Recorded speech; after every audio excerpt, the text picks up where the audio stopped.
Hello guys, welcome back to our family. അപ്പോൾ നമ്മുടെ പുതിയൊരു വീഡിയോയിലോട്ട് എല്ലാവർക്കും സ്വാഗതം ഗൈസ്. അപ്പോൾ ഇന്നത്തെ ഒരു വ്ളോഗ് എന്ന് പറയുന്നത് കുറേ ദിവസമായി വീഡിയോ ഇട്ടിട്ട് എന്താ പറയുക, വെയ്യായിരുന്നു, മൈൻഡും സെറ്റല്ലായിരുന്നു. അപ്പം ഇപ്പോൾ വീഡിയോ ഇടാൻ ചുമ്മാ ഓരോന്ന് വലിച്ച് വാരിയിടുണ്ടല്ലോ എന്ന് വിചാരിച്ചു കഴിഞ്ഞാൽ ഒട്ടും ഓക്കെ അല്ലായിരുന്നു. അപ്പം ഇപ്പം വീഡിയോ ഇട്ടത് വേറെ ഒന്നുമില്ല. അന്ന് ലാസ്റ്റ് ഞാൻ ഒരു വീഡിയോ ഇട്ട് നമ്മൾ SM സ്ട്രീറ്റ് പോയതും അമ്മൂമ്മയുടെ വീട്ടിൽ പോയതും അച്ഛമ്മേൻ്റെ വീട്ടിൽ പോയതൊക്കെ ആയിരുന്നു. അപ്പോൾ അതിലൊരുപാട് കമൻറ്റ് പറഞ്ഞിട്ടുണ്ടായിരുന്നു, ഞാനാണോ ഗൾഫിൽ പോകുന്നത് എന്നൊക്കെ ചോദിച്ചിട്ട്. അപ്പം അതിനുള്ളൊരു മറുപടിയും തരാമെന്ന് വിചാരിച്ചു. പിന്നെ ഒരുപാട് പേര് എനിക്ക് ഇൻസ്റ്റഗ്രാമിൽ മെസ്സേജ് അയക്കാനായിട്ട് വേണ്ടതോട്ട് പോകുന്നില്ലേ, വിശ്വാസമൊന്നും തീർന്നില്ലേ എന്നൊക്കെ ചോദിച്ചിട്ട്. അപ്പം ഇതൊരു ആ ഒരു വീഡിയോസും പിന്നെ ആരാ പോകുന്നതെന്നും എന്താ കാര്യം എന്നൊക്കെ ഒന്ന് പറഞ്ഞ് വീഡിയോ ചെയ്യാമെന്ന് വിചാരിച്ചു. അപ്പം എന്തായാലും നമുക്ക് വീഡിയോയിലോട്ട് പോകാം ഗൈസ്. അപ്പോൾ ഉണ്ണിയാണ് പോകുന്നത്. ഉണ്ണി അവൻ പഠിച്ചുകൊണ്ടിരിക്കുന്ന ഒരു കോഴ്സ് കഴിഞ്ഞപ്പോൾ അവിടെ നിന്ന് അതായത് അവൻ്റെ കോളേജിൽ നിന്ന് കൊണ്ടുപോവുകയാണ്. അവന് സെലക്റ്റായിട്ട് ടെസ്റ്റിൽ അവൻ സെലക്റ്റായി. അങ്ങനെ അവനെ കൊണ്ടുപോവുകയാണ്. അബുദാബിക്കാണ് പോകുന്നത്. ഡീറ്റെയിൽ കാര്യങ്ങളെല്ലാം ഞാൻ പറയുന്നുണ്ട്. അപ്പോൾ നിങ്ങൾ എന്തായാലും ആ ഒരു ഭാഗം പോയി കണ്ടു നോക്കിയിട്ട് വരാം. അവൻ്റെ പേർപ്പസ് കാര്യങ്ങളെല്ലാം ഞാൻ കാണിച്ചു തരുന്നുണ്ട്. അപ്പോൾ അതൊന്ന് പോയി കണ്ടു നോക്കിയിട്ട് വരാം. ഇതൊക്കെ പിന്നെ എൻ്റെ മാമൻ എടുത്തു കൊടുത്തതാട്ടോ അവൻ്റെ ഡ്രസ്സൊക്കെ. 2-3 ടീഷർട്ട്, 3 ടീഷർട്ട്, ഒരു പാൻറ്റ്, ഇതൊക്കെ പിന്നെ അവൻ്റെ ഇന്നർ, തോർത്ത്, ബെഡ്ഷീറ്റ്. ഈ ബാഗ് പിന്നെ ഞാൻ വാങ്ങിച്ചു കൊടുത്തിരുന്നത്. പിന്നെ വലിയ ബാഗ് ഇതായിരിക്കുന്നു.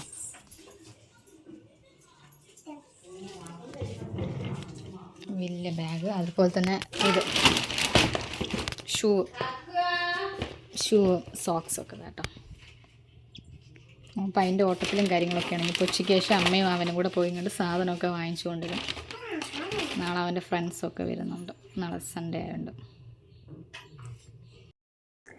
ഗൈസ്, അപ്പോൾ നിങ്ങൾ കണ്ടല്ലോ ആ പുണ്യ അങ്ങനെയാണ് പോകുന്നത്. അപ്പം പെട്ടെന്നായിരുന്നു. ഞാൻ എൻ്റെ സ്കാനിങ് കാര്യങ്ങളെല്ലാം കഴിഞ്ഞ് ഞാൻ 2 ദിവസം കഴിഞ്ഞിട്ട് എന്നോട്ട് മലയ്ക്കൊക്കെ പോയി വന്നതിന് ശേഷം ഇങ്ങ് വരാമെന്ന് പറഞ്ഞു. അങ്ങനെ പോകാനൊക്കെ പ്ലാൻ ഇട്ടിരുന്നതാണ്. പെട്ടെന്നാണ് അവന് ടിക്കറ്റും വിസയും എല്ലാതും ഒരുമിച്ച്, എല്ലാതും ഒറ്റ ദിവസത്തിൽ തന്നെ എല്ലാതും വന്നിട്ടുണ്ടായിരുന്നു. അങ്ങനെ പിന്നെ എല്ലാം ഷടപടിയായി. അപ്പം അനുവേട്ടൻ പറഞ്ഞ അവൻ പോയിട്ട് വരാം എന്ന് പറഞ്ഞു. അപ്പോൾ ഞാൻ വിചാരിച്ചാൽ അത് തന്നെയായിരിക്കും നല്ലത്, അത്ര ദൂരമുള്ളതല്ലേ. അപ്പോൾ പോയിട്ട് വരാം, അതായത് ഇവിടെ നിൽക്കാം, അവൻ പോയിട്ട് പോവാം എന്ന് വിചാരിച്ചു. അപ്പോൾ അതിനോട്ട് അങ്ങനെ മലയ്ക്കൊക്കെ പോയി വന്നു. ആ ഒരു സമയമൊക്കെ ആകുമ്പോഴേക്കാണ് അവന് വിസയും ടിക്കറ്റും എല്ലാം ഒരുമിച്ച് തന്നത്. പേയ്മെൻറ്റിൻ്റെ കാര്യം എല്ലാതും ഫുൾ അവർ തന്നെയാണ് നോക്കുന്നത്. പിന്നെ കുറച്ച് പൈസ നമ്മളെ കയ്യിൽ വേണം. അതിൻ്റെ ഡീറ്റെയിലൊക്കെ പറയാം. അപ്പോൾ ഇതൊക്കെയാണ്. അവന് സെലക്ട് ആയിട്ടാണ്. ഒരു ടെസ്റ്റ് എന്തോ ഉണ്ട് അവിടുന്ന് ആൾ വന്നതിനാണ്ട് ടെസ്റ്റ് എന്തോ ചെയ്യുന്നു. 2-3 ദിവസം ഞാൻ അവിടെ വന്ന സമയത്ത് അവന് ടെസ്റ്റ് കാര്യങ്ങളൊക്കെ ആയിരുന്നു. അപ്പം അങ്ങനെ അവൻ ടെസ്റ്റിൽ പാസ്സായിട്ടുണ്ട്. അപ്പം അവന് താല്പര്യമുള്ളൊരു കോഴ്സാണ് ചെയ്തത്. നമ്മളാരും ഇപ്പം ഇവിടെ അച്ഛനും അമ്മയും ആരും അവനെ ഫോഴ്സ് ചെയ്തിട്ടൊന്നുമല്ല അത് പഠിക്കാൻ വിട്ട്. അവന് അതിനോടാണ് താല്പര്യം. +2 കഴിഞ്ഞപ്പോൾ തന്നെ +2 കഴിഞ്ഞ് 1 വർഷം എന്തോ വെറുതെ ഇരുന്ന് പോകുന്നുണ്ടോ. ഇപ്പോൾ 19 വയസ്സായി ഉണ്ണിക്ക്.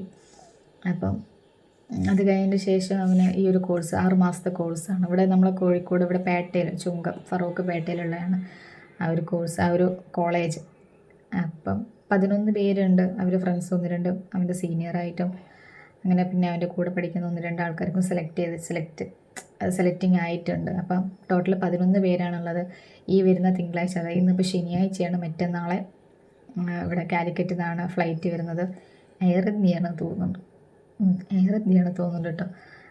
9:55 ഫ്ലൈറ്റ്. 7 മണിയാകുമ്പം അവിടെ റിപ്പോർട്ട് ചെയ്യണം. അപ്പോൾ അതിൻ്റെ ഒരുക്കങ്ങളും കാര്യങ്ങളൊക്കെയാണ്. ഒരുവിധ കാര്യങ്ങളെല്ലാം കഴിഞ്ഞു. ഇനിയിപ്പോൾ ചേച്ചി ഇന്ന് വരും എന്നാണ് പറഞ്ഞത്. പിന്നെ എല്ലാവരും വരാത്തതെന്ന് വെച്ചാൽ എക്സാം നടന്നുകൊണ്ടിരിക്കുകയാണ്. അപ്പോൾ പിള്ളേർക്ക് എല്ലാവർക്കും തറവാട്ടിലെല്ലാവർക്കും എക്സാം നടന്നുകൊണ്ടിരിക്കുകയാണ് പിള്ളേർക്ക്. അപ്പോൾ അതുകൊണ്ടാണ് അവരാരും ഇന്ന് വരാത്ത. തിങ്കളാഴ്ച എക്സാം കഴിഞ്ഞിട്ട് വരാമെന്ന് പറഞ്ഞിട്ടുണ്ടായിരുന്നു, കസിൻസ് എല്ലാവരും കൂടെ. അപ്പോൾ അവൻ്റെ ഫ്രണ്ട്സിൻ്റെ വീട്ടിലായാലും ഇപ്പോൾ നമ്മളെ റിലേറ്റീവിൻ്റെ വീട്ടിലൊക്കെ ഇന്നലെയൊക്കെ പോയി വന്നു. അച്ഛൻ്റെ തറവാട്ടിൽ വിളക്കൊക്കെ കത്തിക്കാനുണ്ടായിരുന്നു. കത്തിച്ചു. എൻ്റെ വീടിൻ്റെ തൊട്ടപ്പുറത്തൊരു കാവുണ്ട്, അവിടെ അവിടെ ചന്ദനം തിരിയൊക്കെ വഴിപാടൊക്കെ ചെയ്യാണ്ടിരുന്നൊക്കെ ചെയ്തു.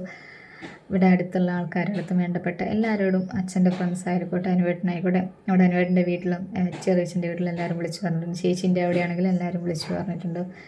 ഇപ്പോൾ മാമൻ്റെ വീട്ടിലൊക്കെ നമ്മൾ പോയിട്ടുണ്ട്. അമ്മൂമ്മനെയും അമ്മച്ചനും അച്ഛമ്മേൻ്റെ അടുത്തും എല്ലാവരുടെ അടുത്തും പോയി കണ്ട് സംസാരിച്ചു പറഞ്ഞു. അവൻ വേണ്ടപ്പെട്ട ആൾക്കാരുടെ അടുത്ത് നമ്മൾ പോയിട്ട് തന്നെ സംസാരിച്ച് ഇങ്ങനെ പറഞ്ഞിട്ടുണ്ട്, ഇങ്ങനെ പോവുകയാണ് കേട്ടോ എന്ന കാര്യം പറഞ്ഞു. അവരാ ഒരു എന്താ പറയുക, എന്താ ഇപ്പോൾ പറയുക, അവരാ ഒരു ബ്ലെസ്സിങ്ങൊക്കെ അവന് ഉണ്ട്. അപ്പം പോകുന്നതിൻ്റെ ചെറിയൊരു വിഷമം ഉണ്ടെന്ന് വെച്ചാൽ 19 വയസ്സായിട്ടുള്ളൂ. അപ്പം അവന് പുറത്ത് പോകാനൊക്കെയാണ് താല്പര്യം ഉണ്ടായിരുന്നത്. പക്ഷേ എനിക്ക് ഭയങ്കര സങ്കടമാണ് പോണേന്.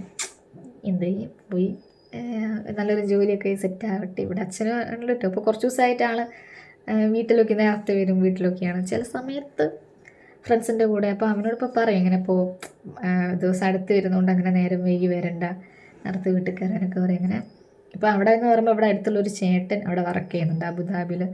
അവിടെ നമ്മളെ വീടിൻ്റെ അടുത്തുള്ളൊരു ചേട്ടൻ വർക്ക് ചെയ്യുന്നുണ്ട്. അപ്പോൾ പിന്നെ ഒറ്റയ്ക്കല്ലല്ലോ പോകുന്നത്, അവൻ്റെ കൂടെ പഠിച്ച എല്ലാവരും ഉണ്ട്. പിന്നെ അവിടെ അവർക്ക് റൂമും ഫുഡ് കാര്യങ്ങളെല്ലാം ഈ കമ്പനീൻ്റെ വക ഫ്രീ ആണ്. പിന്നെ നമ്മളെ ചിലവിന് നമുക്ക് എക്സ്ട്രാ എന്തെങ്കിലും ചിലവുണ്ടെങ്കിൽ മാത്രമാണ് നമ്മൾ എടുക്കേണ്ടത്. അപ്പോൾ ഇതൊക്കെയാണ് ഇപ്പോഴത്തെ അപ്ഡേഷൻ എന്ന് പറഞ്ഞാൽ. പിന്നെ അനുവേട്ടൻ വരുമെന്ന് ചോദിച്ചിട്ടുണ്ടായിരുന്നു, ഞാൻ അങ്ങോട്ട് പോകുമെന്ന് ചോദിച്ചിട്ടുണ്ടായിരുന്നു. അനുവേട്ടൻ വയ്യാന്ന് പറഞ്ഞു. ശബരിമലയ്ക്കൊക്കെ പോയതിന് ശേഷം പനി, തൊണ്ടവേദന, ചുമയൊക്കെ ആയിരുന്നു.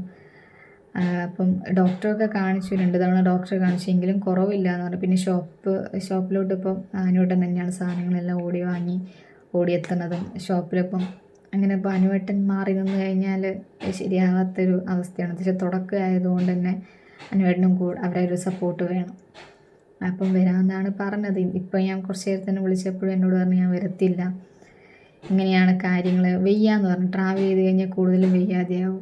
ഒട്ടും വയ്യ, എന്താ വെച്ചാൽ ചുമയ്ക്കുന്നുണ്ട് നന്നായിട്ട്. പനി മരുന്ന് കുടിക്കുമ്പോൾ ഇല്ലെങ്കിലും ഉള്ളിൽ പനിക്കുന്നുണ്ടാകും. ഭക്ഷണമൊന്നും കഴിക്കാൻ പറ്റുന്നില്ല, ഉള്ളിൽ പനിക്കുന്നതുകൊണ്ടായിരിക്കും. അപ്പോൾ അനുവേട്ടൻ ഇങ്ങനെയൊക്കെയാണ് പറഞ്ഞത്. എന്തായാലും ഇപ്പം വയ്യാത്തതുകൊണ്ടാണ് വരാതിരിക്കുന്നത്. ഇനിയിപ്പം വീഡിയോയിൽ കമൻറ്റ് വരും അളിയൻ പോണേന് വന്നില്ല എന്നൊക്കെ പറഞ്ഞു. അതുകൊണ്ട് ഇപ്പം അനുവേട്ടന് വയ്യ, അതുകൊണ്ടാണ് ഇപ്പോൾ വരാതിരിക്കുന്നത്. അതാണ് മുൻകൂട്ടി പറഞ്ഞത്, വയ്യ അതുകൊണ്ടാണ് വരാതിരിക്കുന്നത്. പിന്നെ ഇത്ര കുറച്ച് ദൂരമല്ല, ഒരുപാട് ദൂരം വരാനുണ്ട്. അപ്പോൾ വന്നു കഴിഞ്ഞ് പിന്നെ കാറ്റടിച്ച് തണുപ്പടിച്ചിട്ട് ഭയങ്കരമായിട്ട് കൂടുകയെന്നല്ലാതെ കുറയാൻ കുറച്ച് സമയമെടുക്കും. അപ്പോൾ അതുകൊണ്ട് ഇപ്പോൾ അവിടെ തന്നെയാണ് ഇരിക്കുന്നത്. ഇപ്പം ഇന്നലെ ഒന്നും അങ്ങനെ ഷോപ്പിലോട്ട് പോയിട്ടുണ്ട്, ആവശ്യത്തിന് പോയിട്ട് വന്ന് അങ്ങനെയാണ് ചെയ്തത്. കാരണം പിന്നെ ഷോപ്പിൽ ക്രിസ്മസ് ആയതുകൊണ്ട് അതിൻ്റെ ലൈറ്റ് കാര്യങ്ങളൊക്കെ ഉണ്ട്, അതിൻ്റെ തിരക്കും. അനിലേട്ടനെ കൊണ്ടൊക്കെയാണ് ചെയ്യിച്ചത്. അനുവേട്ടൻ റെസ്റ്റ് എടുക്കുന്നുണ്ട്. പിന്നെ അങ്ങനെയൊക്കെയാണ്, അല്ലാതെ ഇപ്പം വേറെ ഇഷ്യൂസോ കാര്യങ്ങളോ ഒന്നുമില്ല. പിന്നെ ഞാൻ കുറച്ചും കൂടി ഓക്കെ ആവാനുണ്ട്, ഞാൻ ഓക്കെ ആകും. അപ്പോൾ അതൊക്കെയാണ് ഇപ്പോഴത്തെ ഒരു അപ്ഡേഷൻസ് പറഞ്ഞാൽ. അപ്പം സപ്പോർട്ട് എന്തായാലും വേണം നമ്മളെ. എന്തായാലും അത്രയേ ഉള്ളൂ. ടാറ്റ.